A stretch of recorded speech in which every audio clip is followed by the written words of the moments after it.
Elizabeth Proctor enters and is informed her husband is to be hanged at sunup.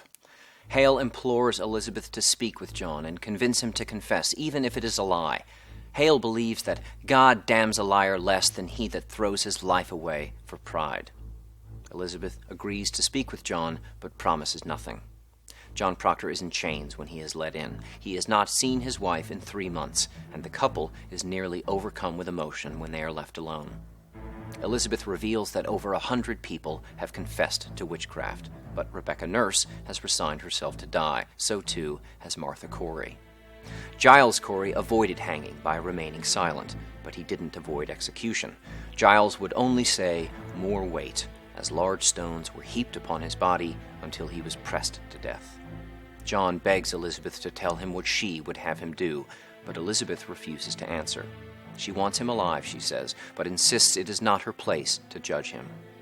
John doesn't know whether to confess or remain silent, and says that all he really wants is for Elizabeth to forgive his adultery. Elizabeth believes she cannot forgive John unless he first forgives himself.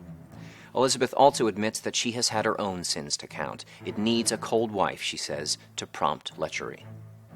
Hathorne returns and demands that John make up his mind, as the sun is almost up. John responds that he wants his life. Hathorne runs from the room screaming, "He will confess! Proctor will confess!" Proctor is racked with emotion, convinced the lie he is about to tell is another example of his weakness in the face of evil.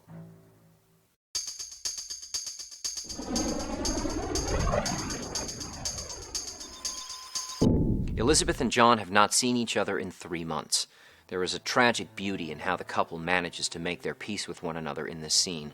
John had not spoken with Elizabeth since he publicly announced his guilt, but the very airing of his secret allows him to look forward in his life, and he certainly hopes to do so with Elizabeth.